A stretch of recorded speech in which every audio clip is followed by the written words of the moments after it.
It's Broncos week, but you're not going to see this guy because this guy Wentz will be on the field for you. You're not going to see Hollywood, probably not anyway, because this guy is going to be on the field. There is a lot to be gained, a lot to be learned, and we're going to get after it tonight on RGR Football.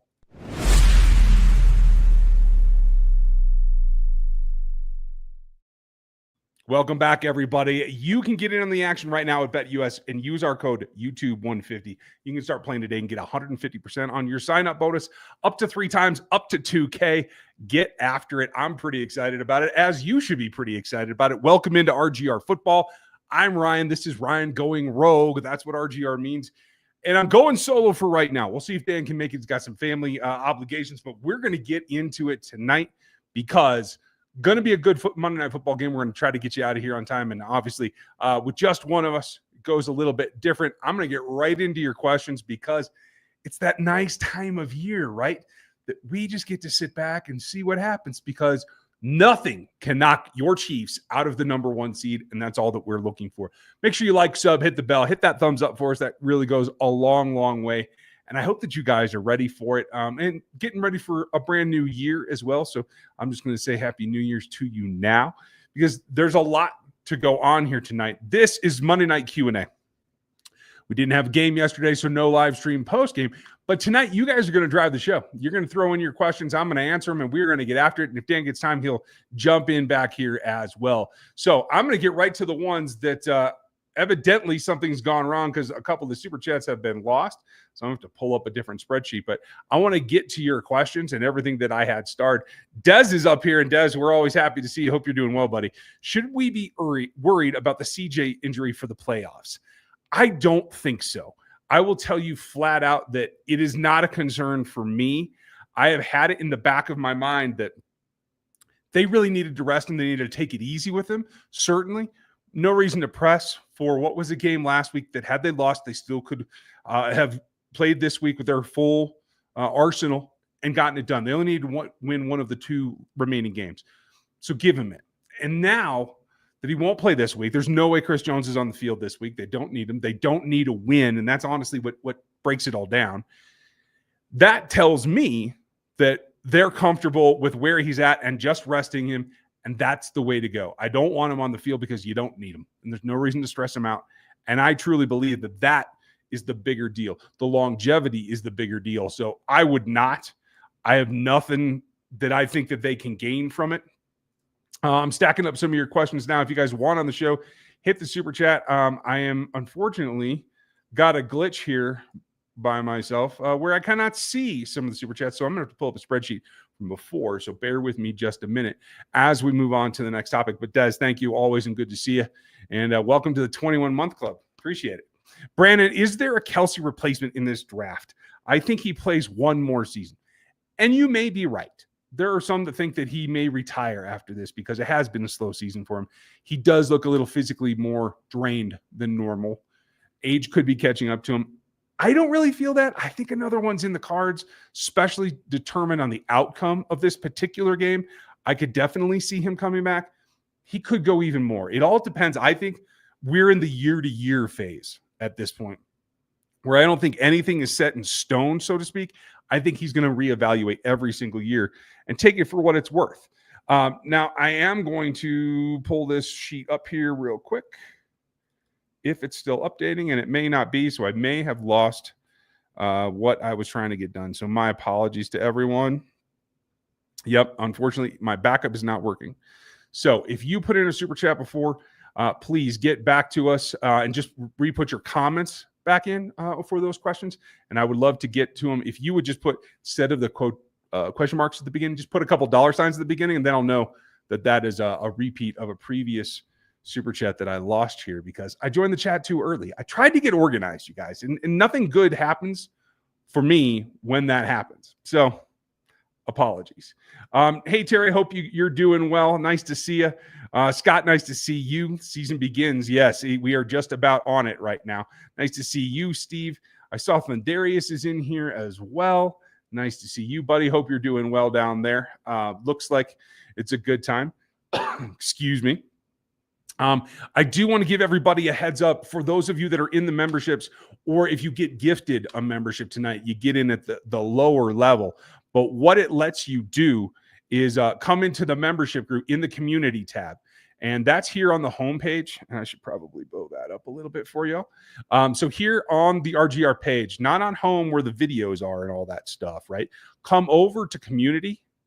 And this is where all the member announcements are, all the community announcements for everyone, plus the ones that are just the actual members. And so for the rookie members and above, you get the game notes, and it's just a download of the PDF, super, super simple.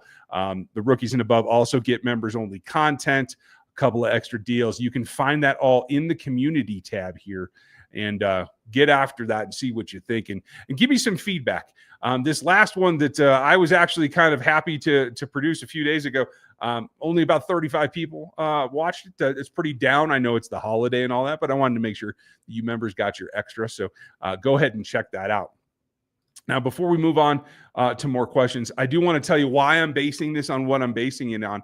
And it is a report from Peter Schrager that Carson Wentz is starting this game.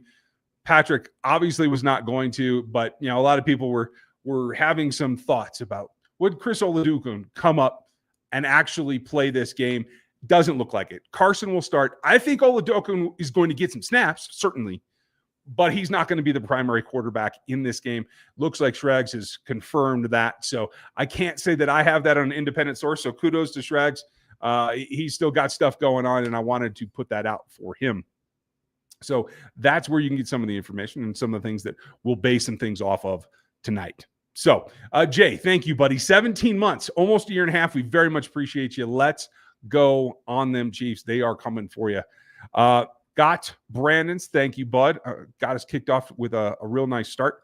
And then Steve, one of our illustrious members, what would you do for contract extension for Nick Bolton and Justin Reed? That is a tough one because I'm not sure they can get both done. There is a lot to get done this particular offseason. I think Trey's probably ahead of both of them in trying to reach a deal so that you can keep Mahomes protected. So I think it's all going to like roller coaster or domino off of the Trey Smith deal. So say that gets done and say we're in a vacuum. Is Nick Bolton a $20 million a year linebacker? Probably not in my book. You can get Willie Gay back for that and put him in coverage and stuff as a part-time player for probably $3 or $4 million. I think Nick is a $15 million a year player. Can they afford that? They're going to have to do some cap gymnastics, but I think that they could. I think that's legitimate. Same with Justin Reed. Is he a $22 million safety per year? I don't think so.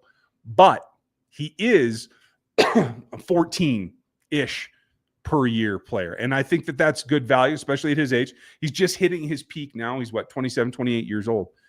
But at his position in particular, they have backloaded youth. So with Chamari, with Cooks, with Hicks now, you could even call Nazi still a safety that they've made played corner. So I think that there's a possibility that if Justin doesn't take probably a less than market deal, that there's a possibility. But that's kind of the range of what I think they're worth. What would they actually go for? It all depends. If they can't get Trey done and Trey goes elsewhere, these things become way more doable. But I do think they are both secondary to the Trey Smith contract. So if that gets done, I think maybe one of them, it might be a coin flip to see who is willing to play ball on a team-friendly deal and see what they get done. Great question, Steve. If healthy, do you guys think that Humphrey should get a couple of snaps to knock the rust off? I'm of the opinion that he should take only a couple if and only if he's healthy. I don't see any benefit of it right now. I think you get plenty of snaps in practice with Joe Thuney, and that would be the advantage here is that if DJ's out of tackle, then Joe's back at his home at left guard where he is an elite player. I mean, elite. Can he do other things? Absolutely. But he is special at left guard. He's done an admirable job, but I think you are stronger overall for the whole five with Joe at guard and DJ at tackle, because I know he didn't look out of this world, and he's had a hamstring pull. Okay, fair enough. But he does have years and years of experience. So it's not like going back to, say, Wanye or Kingsley, which I think we're going to see Kingsley this weekend, and hopefully something will have come along. Maybe it's DJ Humphrey's presence. Maybe something has helped him take his game up a notch or two. And again, folks, if you had your early super chats in, I'm not going to ask you to resend them. Just put your question back in with some dollar signs on it, and I will definitely answer them for you. I'm sorry. This is kind of a thing that happens every now and then with the software that we use. Tie-in with YouTube is not always perfectly in sync, and sometimes if you put your super chats in early, I don't get a chance to actually see them during the stream. Hopefully, if Dan is able to make it, he may be able to see them. So we will get there. But I will say this. It is not going to be a game that Patrick Mahomes plays in. And there is a significant advantage, let me ban this user, to playing with Patrick Mahomes. That's the whole gig, really, right?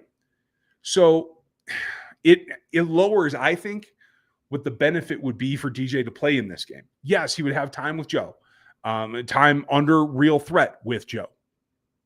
And so I could see that, but you can do that in practice. And I don't think for those two veterans, the uptick in intensity that you get playing a divisional opponent who's trying to get into the playoffs, while that is real, and I do acknowledge that, I don't think that offsets the fact you're not playing with your quarterback.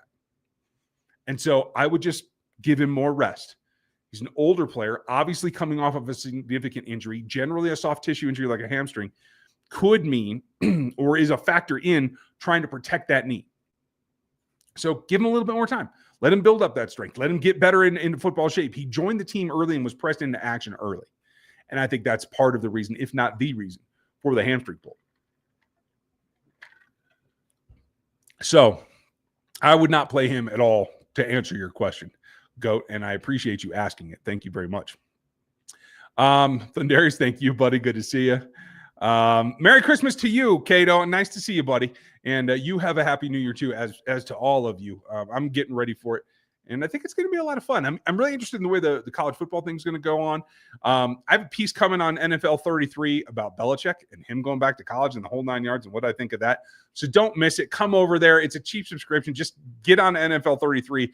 That's where all the draft content's going to be, and we're going to have that in a number of ways for you. Maybe some different things I'm working on to get the information out there that isn't necessarily just, a guide, that kind of thing. So cheers and happy new to you. It's going to be an exciting year, to tell you the truth, bud. Nick, thank you, buddy. If you're Veach, do you use this game as a chance to see who you pay and who you don't when it comes to Trey and Nick? Not in this game, no, because they've both been playing all season long. You're not going to get anything more out of playing them this week. And I said this earlier. If you missed me, you can go back and listen. I was on 610 today, and it really did reinforce when we talked about this, that they're you can call it a low intensity game. You can call it a low impact game for the Chiefs because they don't have anything to win. They don't have anything to lose either. That's fine. But that doesn't change the nature of the game. Every single play, there is a risk of injury no matter what position you play. Yes, the O-line's a little bit less in terms of occurrence statistics, but it still happens. There are 0 plays in the NFL that are risk-free. So I would not risk either of these guys. You need them for the run. So no, I would not use this as a game to differentiate anything from any of your starters. You want them all out there healthy, and more importantly, healthy at the end of the game. So I wouldn't play them. Trey, you get down to the point where you have about probably 8, maybe 9 guys you can rest. And that's really coming down to all of it, right? I think Nick needs the rest more than Trey does, but I'd like to see them both rest, to tell you the truth. Cody, good to see you, buddy. I think I owe you a beer somewhere. We will figure that out. Why does everyone assume that if the Chiefs win, the Bengals are in? They need the other things to happen in order for the Bengals to get in. They really only need one other thing, but you're right. Us beating the Broncos only does part of the job for the Bengals. The Bengals still have to win themselves, and they need Miami to lose. So Chiefs roll in and beat the Broncos. Miami's the next up if they win. If they lose, the Bengals are in. So it is multi-tiered. You're absolutely right. I just think it's great because you can let Carson Wentz screw over the Bengals one more time. I think that's great because let's be real. If anybody can raise their level of offensive output to compete with you, I would say it's the Bengals over the Broncos. So by letting the Broncos win, they get in, they face the Bills, tough defense against Josh. Then Josh gets the Ravens most likely. Whereas if you let the Bengals and Joe Burrow go play the Bills, there's a non-zero chance that they beat them because they play them differently. The matchups are different. There's more of a possibility in my mind that the Bengals can beat the Bills, and then you have to face them, possibly, than the Broncos. So you're absolutely right. People are making it simpler than it actually is. But it also is something that I do think we have to pay attention to. Thanks, Cody. And you had another one right here. In fact, you know what? I'm going to alternate between you and Micah here for a minute because you guys had a good run. How many players, Micah, thank you, buddy. Good to see you. How many players can be moved from the practice squad next week? Will Ross, Remigio, Thornton, and Hardman be active wide receivers? Hardman will not. He is on IR. He is not eligible. And Andy Reid said today it is very unlikely that he returns. The most likely is Jalen Watson. We'll talk about him. Neither of them are likely. It's just the more. But Sky Moore and Rashee Rice will not be back. Hardman will not be back this week. Ross, Remigio, and Thornton. Remigio is on the active roster now, so you don't have to elevate him. Thornton and Ross would be the options. I don't think they have anything new that they need to get from Ross. Thornton is the guy that I think could be elevated. And I would like to see it. I would like to see what he can bring to this offense. That would be, I think, helpful. But before we go any deeper than that, let me pull up the roster because I want to show it to you guys. And we can take a look real quick. Oh, I'm going to have to blow that up, aren't I? Okay, so we get down here and we're into the practice squad. So a lot of names here, right? But when you get down to it, it comes down to the wide receivers, the only ones that are on there because Washington was let go today. He has been released. His contract's terminated. He's a free agent. He's gone. He could return eventually, but right now they needed room. I think this is part of the Tanyan move, but that's fine. So it is only Ross and Thornton that are wide receivers on this group. And when you look at it, Thornton's got a lot more experience. He's obviously played in an offense that is, I don't know, maybe you can't even call it an offense of what he had to play through in New England. But, I mean, he's got a couple years of looks. He was a second-round pick. He has upside. And I think this is a great opportunity to see him do it. You can see that, just wasn't able to put a whole lot together. 250 yards in 2022 was it because he only got targeted 22 times. So not something, a lot of upside there. I would like to see Thornton myself. And I like where your head's at. Cody, thank you again. Have you ever noticed that we are mildly having an Arizona Cardinals reunion on the offense? Mildly. I think that's more a chance of circumstance, to tell you the truth. I don't think that's by design. I don't think anybody goes out in order to try to get Arizona Cardinals reunion going. There's not a lot to be happy about in that particular scenario. Whoop. Sorry, I lost something there. I was trying to make that just a bit bigger so we can go over the list.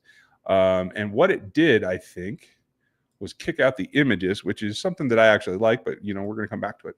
But yeah, as my kids say, low key, that is exactly what's happening. So let's just try to keep it from being by design, I think. And Micah had another question. Do you like Baron Browning as a cheap free agent pass rusher signing this offseason? It can't hurt to take a look for certain. But there's a number of reasons he was let go in Denver, and that is because he's not as quick and he's not as functionally strong as Benito or Cooper, and that's the reason. I was never a big fan, especially when he was an off-ball linebacker. He had a little bit more get up and go, but consider what he is. He is a Leo Chanel that had a good run of pass rushing luck and then fizzled out pretty hard. So I don't think that there's a need to go get him. If you work him out and you like what you see, give it a shot. Sure. As you said, cheap is the operative word there, but I don't see a great push to go get him, Micah.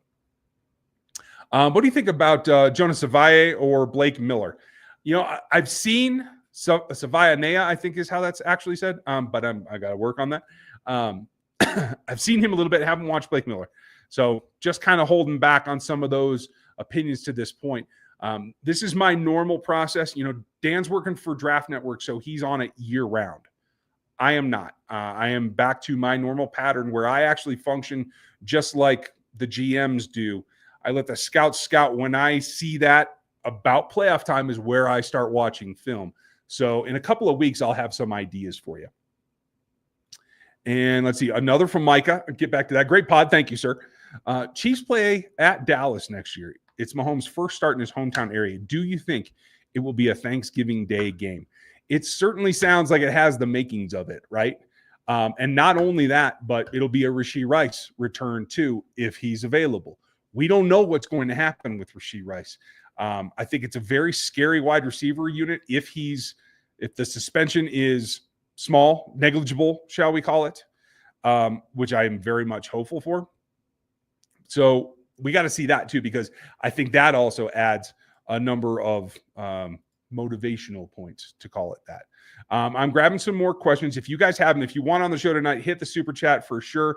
We already got a couple. Unfortunately, I'm not able to put them on the screen, and we will get back to them. So thank you guys who've already super chatted. But if you want on the show, get in there, and I will get back to you as we stack these up, along with a bunch of folks with some good questions in here. Excuse me. It's a little bit different when I am on my own, so the pace runs a little bit differently, but you all get the gist. Bring Sorensen back. I'm in a hard pass on Sorensen for those of you that are talking about him in the chat. But the Thanksgiving Day thing, Mike, it could happen. Do you think that Kingsley will replace Smith, or will they keep him at tackle? He will be a tackle. He is a tackle. His feet are too good to throw him in at guard and try to make him survive. I think Wanye could move over to right tackle. I think a lot of you would agree with me. He played better at right tackle than he did at left tackle. But again, it was a small sample size. I think Wanye can also play guard. I don't like Kingsley at guard. He plays a little bit too high for that. It negates some of his natural athleticism and his length. He's just got to become and be the project that he is and get better. He's very, very young. So don't worry about moving him. You don't have to. He will be at left tackle next year. Scott, which players in the late season have made it awfully expensive to extend or re-sign them in the offseason? It's a bit of a mixed match, to tell you the truth, because there have been a few penalties on Trey. There's been a few reps that, unfortunately for Nick, it looks like the injury thing is still nagging at him. And I think that may be the determining factor for him. Reed has made some plays. He's also had his normal tight end issues. So as I try to actually drink this, I think in the end, I don't think anything's done to degrade Trey's cost. That's probably going to be the big thing. And the hard part here is these guys I have on the screen right here, because I want them both back. Flat out. I think you can get them back. But if they explode in the postseason, it's going to be tougher. I think Hollywood, and obviously being out almost all season, just the glimpse of what he's given you in this offense is enough to make you pay him again. Hopefully more than just a single year, maybe a 3-year contract, 12-ish, like MVS level output is what I would pay him right now if they could get that done. Hop's a different story. Now, I think Hop wants to come back. If they make a run to the Super Bowl, God forbid they win the Super Bowl, Hop might retire. He might call that a career, having achieved the one thing he hasn't achieved in winning playoff games and a Super Bowl. That would change it for him. If they come up short, he might consider coming back. If they win, he might consider coming back, especially if knowing that he doesn't have to be the man. With Hollywood and Hop and Xavier and Rashee Rice in however many games you can have him, that 4 group right there makes Juju probably expendable. And I like Juju, big fan, and I think he's actually set to do some things in the playoffs. But then you get Remigio, you get Watson, you get Thornton. There are a number of guys. We could see them go back to an up-top offense with those 4 guys. With Rice, Hopkins, Hollywood, and Xavier on the field, you're talking 4-man, full-on vert attacks again, like we saw with Tyreek Hill when there was some more players where they could run 4 verts consistently. It's one of Andy's favorite plays, and Mahomes as well. But I think it takes getting these 2 guys back. They're going to get more expensive as the offseason goes on, particularly here in the next month. But I think it's going to be worth it. Thank you, Scott. Great question. Jason, has our defensive line improved since earlier this year? Do you think it was an aberration? I think they're all contributing pretty well. I'm concerned about the thinness at the position. Let me pull that up, and I will show you what I'm talking about. And it's this group right here. So obviously, Chris Jones just missed a game. Not worried about Chris. He's got years left on his career. Derek Nottie has been playing injured all season long. It's something in the shoulder area. They called it a tricep at times. They've called it a pec at times. I don't buy either of those things. I think it's a shoulder-related injury, and he's just a tough man, and he's playing through it. He's not playing as many snaps. He's not pass rushing. He's basically playing the run, as is Mike Pennell. Mike's actually playing more pass rush snaps than Nottie, as I looked at it the other week. Both those guys are part-time players. The only other D tackle you have on this roster actively right now is Turk Wharton. That is a full-time player, and he's the undersized guy that he's always been. Coming off the ACL, he's playing well. He's making an impact. But I don't know if you can see if that's going to be enough. They can get some natural progression out of that. Where they can actually get better right now is specifically at Tui Pelotu. I like him. I'm glad he's on the active roster. Doing that was an underwhelming move there. I want to see what he has. I think they should start him this game and see what he can do. Now, you also have to do this too, because all these guys, from Felix, Dana Herring, Karlaftis, and Menahue, all of your defensive ends can come inside and play tackle on pass rush downs, for certain. And maybe that's why Spagnuolo has gone to this kind of, Chris and Turk as the pass rushers and 2 run stopper type dudes, right? Which Marlon could actually do. But if you go down the list and you get back onto the practice squad, you take a look at a couple of guys that I think people have forgotten about. Siaki Ika is one of them from Baylor. At one point in the draft cycle, not on my board, but on a lot of boards, he was the number 1 defensive tackle.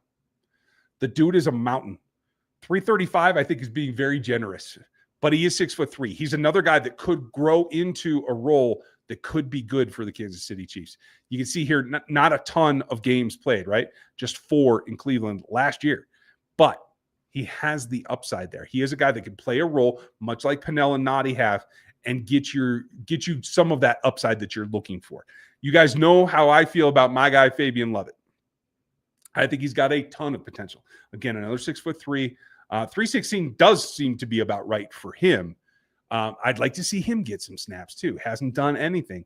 Florida State guy, you never know what's going to be there. He is a Cullen project, but he could actually perform. Those are the 2 that I think really they're going to be banking on. And so if those guys get some time, or if Marlon stays on the roster, you could see some progression here. But it's really about, can you protect the defensive ends? Let Charles rush from the outside so that he and Chris and George are always on the field in pass rush situations. That's what you want. And then Mike Dana can rush from the inside. Can one of these guys too? Like, you need to get some progression there. And I think that's going to be something we have to see. I won't say it's an aberration, but I don't think it's been as drastic as folks hope it is. Excuse me, all. Gary, nice to see you, buddy. What do you see the Chiefs signing? What do you think of the Chiefs signing the free agent linebacker? I don't think it's really indicative anything other than you lost Jack Cochran. You can go and elevate Cole Christensen, or Swayze Bozeman to fill your special teams role. But when you go up and you look at what's currently on the roster right now, it is very, very thin. They list Uche as a linebacker. He's really an edge. We all know that. So you really have 4 linebackers here. Nick, Leo, Trank, your starters, and Cam Jones. who's recently, as the seasons wore on, become one of the leaders on the special teams units. He's been a captain a couple of times. He's really starting to show off his athleticism. That's what his game is based on. He is more of a will than anybody else in this group right now. He actually has the wheels. He's not the Willie Gay level athlete. He is a notch below that, but he is an athlete. But he's not enough. He needs to play linebacker snaps in this game. So I do think that they're going to have to elevate somebody. And I can't remember the signing's name right now. Let me see if I can pull that up real quick. Because it is significant that they did it. It's Blake Lynch. And I do think that he might be able to help on special teams. We'll see where Christensen's at, or Swayze Bozeman. But I do think that it is more of a, in case of emergency, if someone were to get hurt in this game.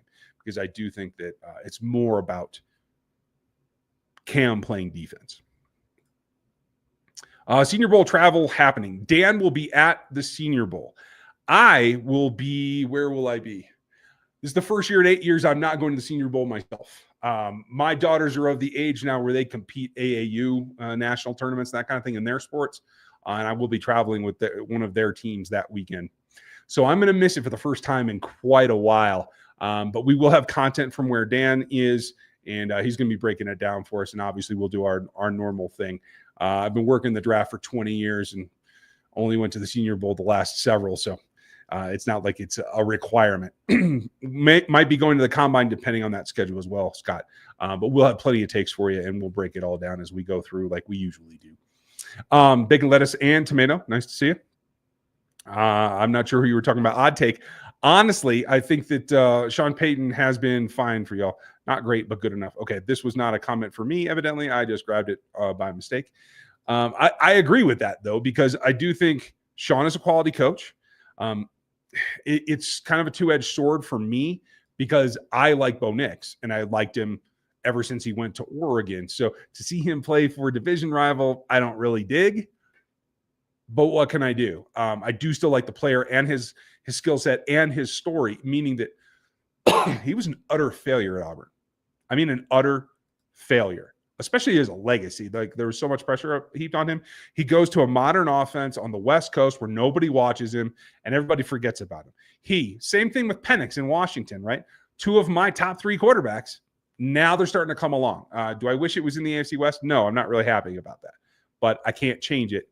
So I do think marrying him with Sean Payton is almost as good as the fit for Patrick and Andy, because it is fit. It's about how the two of you go together in attacking situations on the field. It's super, super important. And it is kind of like the sum is more than the individual parts. Let's see. Jason, thank you, buddy. Has our defensive line improved since this year? Already got that one. Sorry, my fault. Got that one. Not Chiefs related. Hanneman, sometimes I get distracted here. So let's see here. Odd take by Nick Wright on the Patriots' first overall draft pick. If you were the past GM, would you take Travis Hunter or trade down? I would trade down instantly. Travis Hunter is a hell of a college player. Travis Hunter cannot be the player he is in college at the NFL level. He cannot play both ways and play 120 snaps a game. He will not survive. I guarantee you that. So if you select him first, you're paying the premium for what is an elite, like 30-year unique unicorn of a player who can't do the same thing in the league. And that's where you get into trouble. I don't necessarily trust the New England front office to do the right thing, but no, I would trade out of that in an absolute heartbeat. It's not a good quarterback class. It may not give you as much value as you want, but I do think someone still wants a quarterback. Maybe it's Shedeur. Maybe it's his teammate. I don't know. I don't care. If I'm New England, I'm trading out of that and getting as much as I can possibly get. I probably still don't drop down out of the top 10, though. I will say that. There are offensive linemen that you desperately need. There are pass rushers that you desperately need.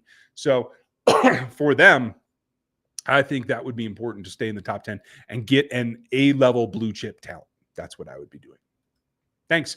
And thanks for stirring it up and doing something a little bit different, buddy. I appreciate you. Wait a second. I was just in Locked On. Yes, you might as well have been. We recorded that a couple hours ago. This channel is live.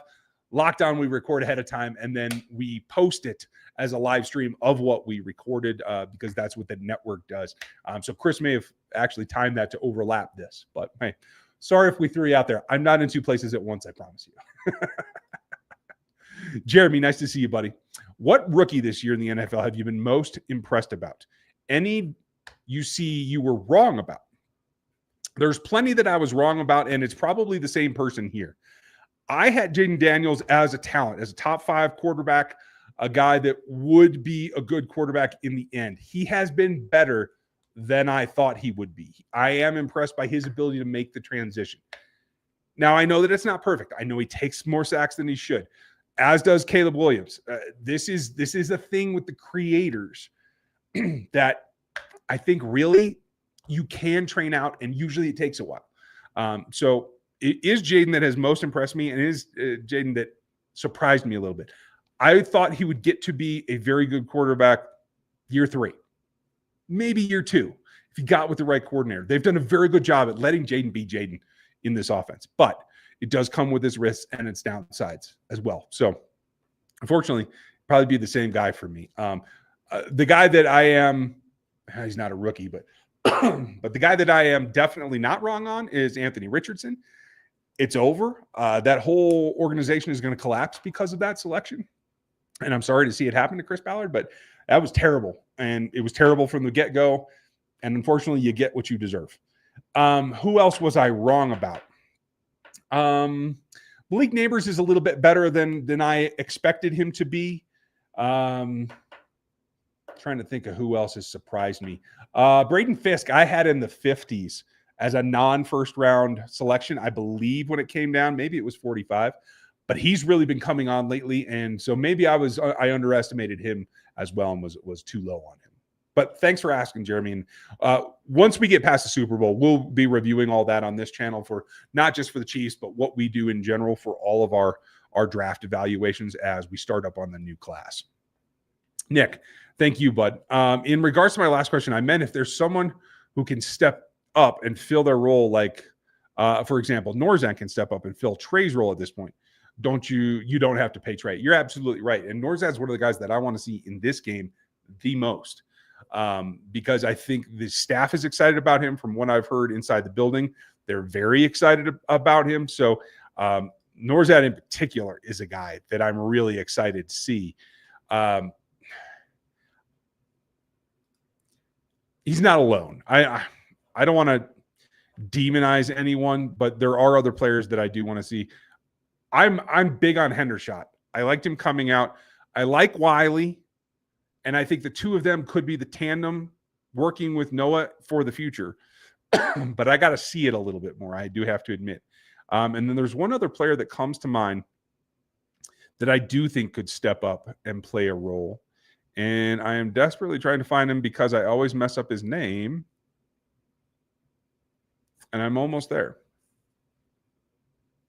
It's the Holy Cross guard, who I'm always happy to talk about. It's not Chodrick. Where'd he go? You guys know who I'm talking about, but his name's slipping right now. I want to see him on the field as well, because I think having two of the top 5 paid guards is problematic for the future, even though it might be short-lived. I think Joe Thuney still has, clearly he's playing some of his best ball now. Does he fall off a cliff? Does he have 3 more years? I honestly don't know. The level of his contract is a little bit different, but if you have him and you pay Trey, that's a lot of money in your interior 3 when you know you have to continue to invest in players that are getting older and hitting their second contracts. So that's a little bit different. So the interior offensive line, I think, is a place that you can make some of that. I'm hoping the defensive end positions are something that you can get from that. You may have to keep investing at pass rusher, though, and that could become a problem eventually. But we'll cross that bridge when we get there. CJ Hansen, thank you, Nick. I don't know why. There's just too many CJs or DJs and whatever in my head right now. Thank you for helping me out on that, buddy. I appreciate you. I do need to get to our friends over at BetUS because they do a great job for us. So If you want in the action, go get with them. The best way to get into the action is with BetUS and their deal with code YouTube150. You can start playing today with that exclusive offer. You can get into all the football that you want, whether it's this week's matchup for the Chiefs, whether it's getting into the season-long odds against Super Bowl, against the division. The Chiefs are heavily favored in a lot of those, but there are plenty of bets to be made. And you can do it all at BetUS, where you can get 150% of your deposit bonus up to 3 times and up to $2,000. Use YouTube 150 today at BetUS. Now, that's not to say that there aren't other guys that could step in, especially if they're given the chance. So these elevations could make a big difference too. And I go back to Thornton in particular about that. If he can make a statement, I think that he could reap some benefits from it. The experience is a little bit more on his side than some of the younger guys. So completely with you there. Thank you, buddy. And let's see, who is next? I did get you. Yeah, that was you. Okay, so Bradley, to be honest with you about the Chiefs resting players and people out there, bad thing, and know we need rest for the season for the 3. Sorry, I'm having a little trouble reading you. Hang on, let me work that one again.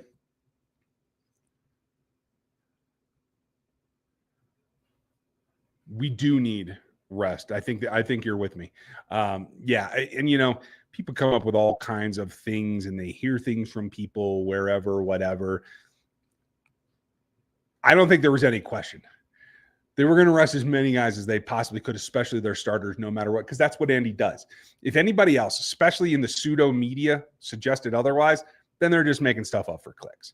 I don't know if it's the blogs or whatever, but I've been getting a lot of questions lately about, well, I'm hearing this from whoever and whatever. Okay, if it's not from the source, if it's not from the people that are in the media room, you're probably at a stretch. And honestly, several of them, you can't even trust what they're putting out. So I would listen to what Andy's telling you, and I'll read between the lines for you and fill you guys in. Steven, how do we fix the O-line situation for good this offseason? Well, that's troublesome. For good is the question mark. DJ is a short-term solution, and honestly, we don't even know if he can be a solution. We need to get him back on the field to find that out. Much like you saw last year with Smith, I don't know that that's a repeat solution. I think making adjustments towards getting yourself in the right frame of mind is a good thing. And I hope that relates to Jawaan Taylor, because right now his contract, he's not living up to his contract. And so what that forces you to do is continue to invest in the the tackle positions. I do think Wanya can go over to right. I do think Kingsley can be the tackle of the future. The way they handled this season was a mistake, in my opinion, all the way around. Yanking him in as early as they did, and honestly burying him so that he wasn't getting the snaps that he needed and the attention that he needed. But it's also on the player. And we know that he's a younger guy. We know he has to grow up, and then he has some maturing to do. Hopefully he can do that as well. This very much reminds me of Fish. Eric Fisher was not good the first 2 seasons. He had growing to do, and I do think that is something that can happen. But in the meantime, especially if you decide that the road's been traveled as far as you want to with Jawaan Taylor, then it means reinvesting another draft pick and going out and getting another veteran to shore up the offensive tackle positions. Whatever you do at interior, you're going to be okay. I hope that they bring Trey back. It's just a tall order to spend that much money on the O-line. You would definitely have, on average, 4 players on the offensive line making $20 million or more a season. That's tough, and that's difficult to do the other things that you need to do. If you have an injury at the wide receiver spot, at the cornerback spot, at the defensive tackle spot, you got to get more help for Chris. As Chris gets older, he needs more help in pass rushing, specifically from the tackle spots. That's why he and Charles are such a good pair, because Charles can give him help on both sides of where he lines up. But I think it's a bit of both, unless they decide to ride it out with Jawaan, and then it's really about shoring up Kingsley and maybe drafting another behind him. Really excited, by the way, to see this guy, and I do believe that we should. Why do they not have him listed at tackle? Okay, that's weird. because he really isn't anything else. At 6'8", either Driscoll is not a guard. He's not playing center. So OT versus T, sometimes the Chiefs PR does some interesting things with the website. I'm really excited to see him because he has the other potential to be a swing tackle, to be somebody else that could stand in. He's got a long way to develop as well, but I think he can make it, and I'm really excited to see it. And Jeremy, thank you. I didn't notice before. Over 4 years, one of the longest standing members that we've had. We very much appreciate you, buddy. And I think you just asked the same question that I'm kind of getting to here. Driscoll is probably the more intriguing. I want to see Tuipulotu. I want to see Thornton. Probably the most intriguing might be Driscoll because he's a mammoth man. It reminds me when they added not Alt, but they added out of the blue like a guy that didn't really fit, I thought, on the offensive line, particularly at right tackle, and was able to do something. I like the concept of mauling from the right tackle a little bit more. If you're quick enough in your feet to pass protect, but you can be more physical at the right tackle spot, I think it opens this offense up quite a bit. And I really am looking forward to the day that happens. Let's cross our fingers and hope that it goes that way. Thank you, buddy. Appreciate you. Perry, thank you. And welcome to the memberships. 1 month in, cheers to you, bud. What positional philosophy would you like changed? Man. I love Spags, and you guys know that I lean towards defense. It's not a positional philosophy. It's more of a situational one. Spags does great things with understanding how to use his guys to their strengths, zone versus man. What he doesn't do enough for me personally, he doesn't jam enough. I want guys to use their physicality, not after the ball is snapped, but right there at the line of scrimmage. Joshua, Jalen, LJ was, McDuffie is now, all physical once the route begins. But I want them to stop the routes where they start. I want them physical at the line of scrimmage. I want them jacking those wide receivers backward off the line of scrimmage at the snap. I want the jam, the press technique back into this defense a little bit more. That's one philosophical change that I would make. Thanks, Perry. Great question. Coach, nice to see you. Think Beach will go out and grab a free safety in the draft. It's tough. This safety class doesn't look like there's a whole lot of center fielders in it. I think it's more likely that you look in free agency and maybe even that you have to just wait a year. I think there's some younger guys coming that may be more of the free safety type. Right now, the problem is you have strong safeties everywhere. You don't have a free safety on this roster. They're harder and harder and harder to find. So I think draft or free agency is a toss-up right now. And free agency might be a little bit better this offseason, whereas I think draft might be better a season from now. I haven't done a ton on the safety group, so I know some basics. So maybe Dan will have an idea or two that will be opposite of that. And I love it when he does, because people say we agree too much. That's really not the case. Behind the scenes, we go at it on prospects quite a bit. And maybe that's something that we should, let you guys see a little bit more. Let me know if you think that would be entertaining to see us argue about the prospects as we do our evaluations and our discussions about them. I would love to know. Stephen, is Felix making progress? Why does Andy refuse to play Kingsley, even limited snaps? It's a continuity thing. And quite frankly, as the season wears on, it's more and more important that you don't get Patrick hit in a way that could hurt him or knock him out for a game. That's why Kingsley isn't playing. I think he will be fine. I think they have to work on his confidence some. And I do think his technique needs to be refined. But I think he has all the tools to get there. And I think he will have the right attitude. Probably just isn't going to happen this season. That's okay.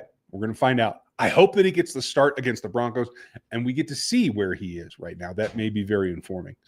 And as far as Felix goes, I have seen fits here and there. He's had some great bull rushes inside. He just had that sack where he actually turned the corner better than he ever has in the pros. So I do see some progress there. It's just not consistent, and it's not enough to beat out Mike Dana and Charles in any way yet. You'd hope that he gets there, but we got to remember, he was a project when he was selected. Dan and I did not have him anywhere near the first round. They got caught in a situation where everything they wanted in the first round was off the board, and they went with a guy that they thought could bring the value. So far, he hasn't. Doesn't mean that he won't. So we'll see what he continues to put in the progression that he continues to generate. And hopefully he'll get there.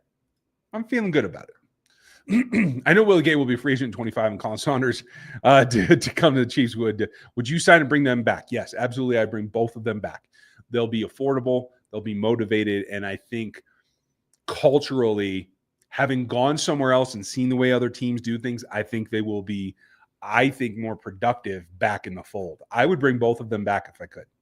If it were me and if I'm in Veach's office tomorrow, that's what I'll tell him. Thanks, Bradley. Michael, nice to see you. Is there an all-22 for the Senior Bowl? Yes. It's not available to public. So we, the media, will get it, and Dan and I will have breakdowns for you. That's how we watch practice most of the time. Because even when you're there, you could take notes on prospects, on given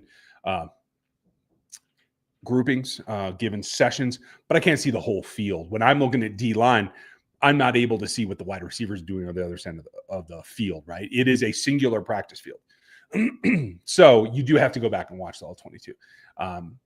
That's pretty basic. And so it is available, and it's generally pretty good. I'll tell you what, though, when they do let cameras in, they do generally get some 22 views. So I would record them and see what you think. Absolutely. Thanks, Michael. Des, thank you, pal. Always good to see you. Would you rather the Raiders land Sanders or Ward? Sanders. Give him Sanders. I think the guy is clinically unable to avoid sacks. I think he thinks he's a hell of a lot better than he is, and I think he will stand in that pocket just to prove a point, and I think Chris Jones and George Karlaftis will crush him for it. So I am all for that. I do think that Ward is a little bit more dynamic and can save himself in some of those situations. What I'd also like is that they decide that they just have given all the guaranteed money and they're not going to pay him anyway, so let Max go or do something like that. And I'd love to see – I said it in – what was that? August on the Locked On Network. If I had to pick – the question's always thrown out there. If you had to pick one player in your division to bring to your team and steal from another team, mine was Max Crosby. Bring him in. I think this defense becomes epic, to tell you the truth. Thanks, Des. Good to see you, bud. Is McColl done in KC? I think there's a slight possibility. He's come back and he's done some decent things. He's been available. Excuse me. But I think it's going to be another situation where, like, they're not going to make him a priority. If he's still available in, June or May, late May when OTAs start and he hasn't signed anywhere, maybe they'll bring him in. But they're going to let him test the market, I'm pretty sure. Reliability is a problem there. I think Sky's probably also on his way out as well. John, nice to see you.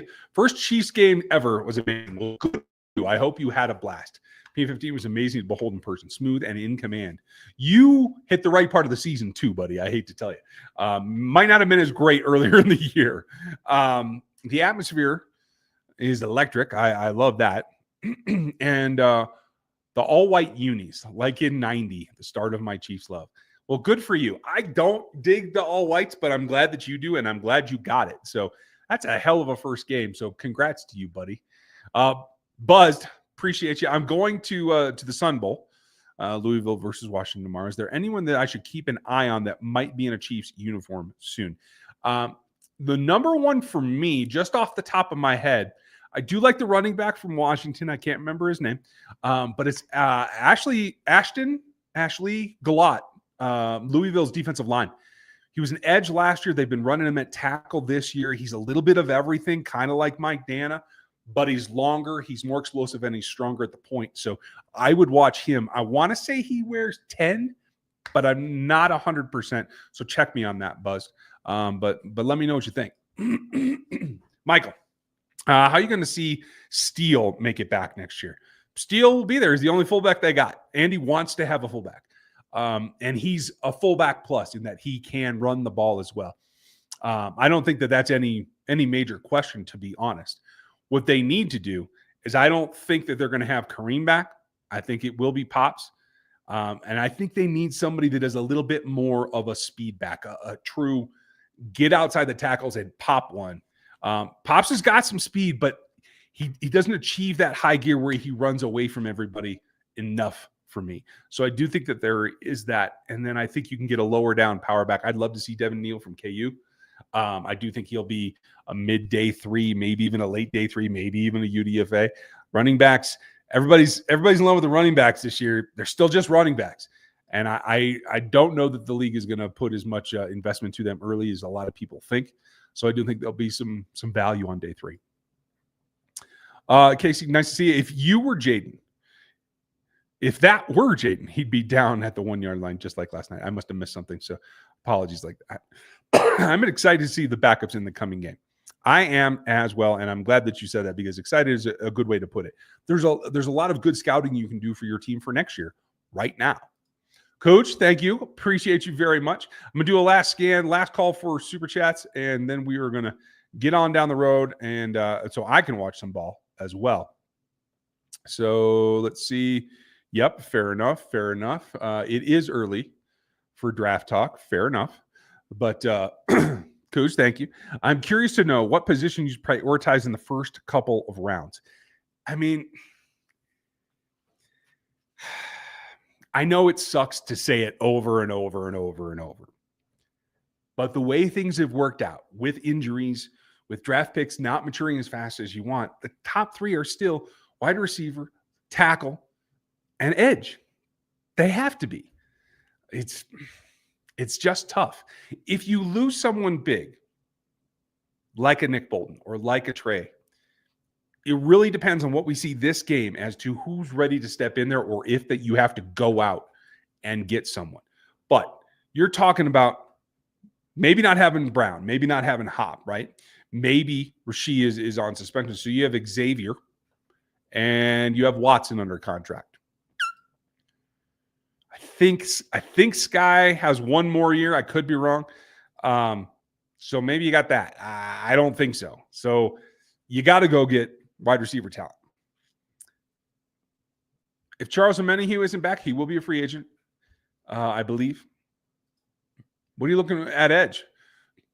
Do you trust Uche? You bring him back? Are you happy with where Felix is? I don't know.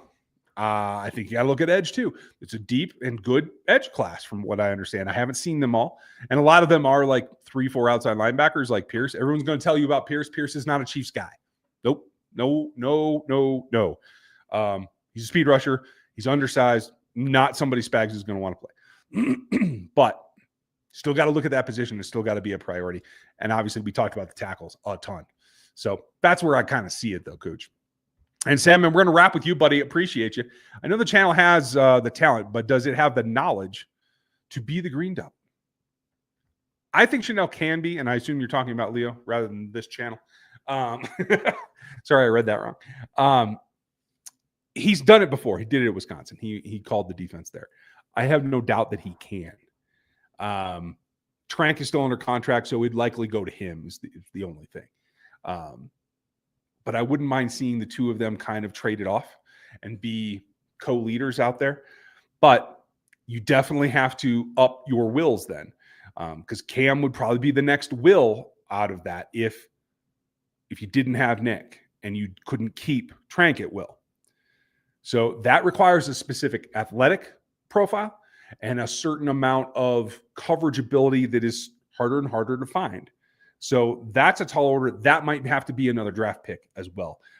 Leo's done amazingly well, but I don't think you can do it reliably to put him out there every down in coverage and that kind of thing. So it's going to be very interesting. I appreciate all the questions and all the help tonight. Thank you guys for being here with us. I know it's kind of a weird week as we're coming off of a lot of extra rest. We're going to have content for you this week as well.